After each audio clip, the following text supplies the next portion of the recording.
everyone, welcome to the official YouTube platform of CLAT Adda 24/7. I am your law mentor Dimple Parekh और आज हम एक बहुत ही इंपॉर्टेंट डिस्कशन करने वाले हैं. आई नो अब CLAT के एग्जाम के लिए सिर्फ और सिर्फ 40 डेज बचे हैं, तो आप लोगों के माइंड में कहीं ना कहीं ये चल रहा होगा कि तैयारी तो हो रही है, ठीक है, हम लोगों ने कॉन्सेप्ट्स को क्लियर कर लिया है, लेकिन ऐसा एक्स्ट्रा क्या करें जिससे हमारी जो तैयारी है वो 100% हो जाए और वो जो एक सीट हमें अपने ड्रीम कॉलेज में चाहिए वो हमारी पक्की हो जाए. तो आज के सेशन को हम ज्यादा लॉन्ग नहीं रखेंगे, इन शॉर्ट बात करेंगे, बिकॉज मुझे पता है कि आपका टाइम बहुत प्रेशियस है, अभी बहुत वैल्यूएबल है.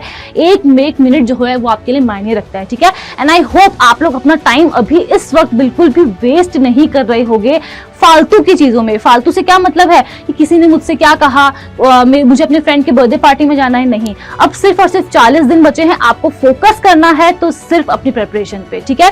तो सबसे पहली बात जो आपको करनी है वो ये कि आपको मॉक टेस्ट देने हैं. आपको पता ही है, अगर अभी तक आप सिर्फ और सिर्फ एक मॉक टेस्ट दे रहे थे, अब मेरी एडवाइस है कि आप कम से कम 2 से 3 मॉक टेस्ट दीजिए, प्लस उनको एनालाइज करिए. जब आप उन्हें एनालाइज कर लेंगे तो आपको पता चलेगा कि आपके वीक एरियाज क्या हैं, और जैसे ही आपको पता चलेगा आपकी वीक एरियाज क्या है, कहां पर है, तो देखो सिर्फ 40 दिन बचे हैं. अब मैंने आप लोगों को बहुत पहले ही कहा था कि अपनी वीक एरियाज पे फोकस करो, लेकिन कोई बात नहीं, अगर अभी तक भी नहीं किया है then it's high time now, ठीक है. सेक्शनल टेस्ट दीजिए, मॉक टेस्ट दीजिए, एनालाइज करिए कि वो कौन से टॉपिक हैं जो आपको समझ में नहीं आ रहे हैं, क्लियर नहीं हुए हैं.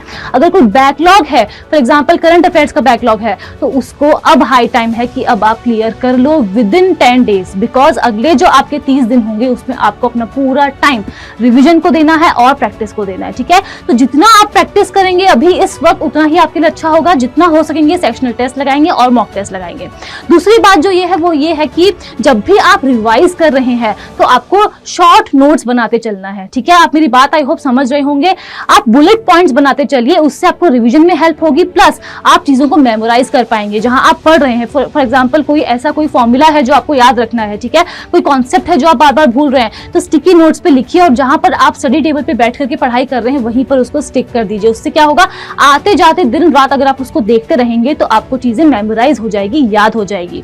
दूसरी बात ये कि आपने अभी तक जो भी मिस्टेक्स की हैं अपनी मॉक टेस्ट में, ट्राई करो कि अब हम रिपीट नहीं करेंगे उसे, ठीक है. इट्स हाई टाइम नाउ, हमें अपनी नेगेटिव मार्किंग पे फोकस करना होगा, बिकॉज क्लैट में -0.25 की नेगेटिव मार्किंग होती है, ये आप सभी लोगों को आई होप पता होगा, ठीक है.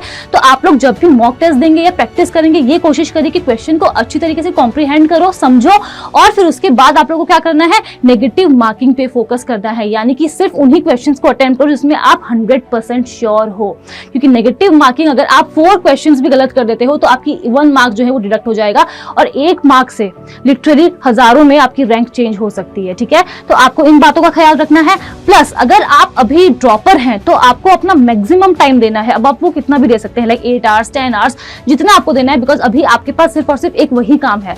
लेकिन अभी अगर आप स्कूल जा रहे हैं और आप साथ में क्लैट दे रहे हैं तो मैं आपको एडवाइस दूंगी कि एटलीस्ट कम से कम आपको 6 घंटे अपनी प्रिपरेशन को देने ही होंगे, बिकॉज अब क्लैट आ चुका है. अगर आप अभी नहीं देते हैं, क्लैट में नहीं हो पाता है, तो आपको फिर नेक्स्ट ईयर दिसंबर तक का वेट करना पड़ेगा, आपका 1 साल बर्बाद हो जाएगा.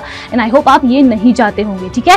तो आई होप आप सभी लोग मेरी बातों को अच्छी तरीके से समझने की कोशिश कर रहे हैं, और भूलना नहीं है कि मैंने क्या बताया था, ठीक है, कि मैम ने यहां से सुना, हमने मैम ने जो बोला और यहां से निकाल दिया, ये सब हम लोग नहीं करेंगे, ठीक है. तो नेगेटिव मार्किंग का ख्याल रखेंगे, रिवाइज बिल्कुल करते रहेंगे, मॉक टेस्ट देते रहेंगे, शॉर्ट नोट्स बनाते रहेंगे. ऑल्सो कोई भी ये बात नहीं भूलेगा कि आप अकेले नहीं हैं अपनी प्रिपरेशन में. आपको अगर कभी भी कोई भी प्रॉब्लम आती है, कोई परेशानी आती है, समझ में नहीं आ रहा है, एंग्शियस फील कर रहे हो, स्क्रीन पर मेरी मेल आईडी दी हुई है, आप मुझे यहाँ पर मेल ड्रॉप कर सकते हैं. और अभी अगर आप मॉक टेस्ट दे रहे हैं तो आप कोशिश करिए कि आपका जो स्कोर है वो 95 प्लस हो. 95 के ऊपर कितना भी हो सकता है, 195 भी हो सकता है, वेल एंड गुड, बहुत अच्छी बात है, लेकिन 95 अबव हमें अपना स्कोर मॉक टेस्ट में रखना ही रखना है. और इसी के साथ अपने इस वीडियो को मैं यहीं पर एंड करती हूँ. मिलती हूँ मैं आपसे अगली वीडियो में. वीडियो अगर पसंद आए तो लाइक शेयर सब्सक्राइब करना नहीं भूलना, और कमेंट करके मुझे जरूर से बताइएगा. Thank you so much for watching.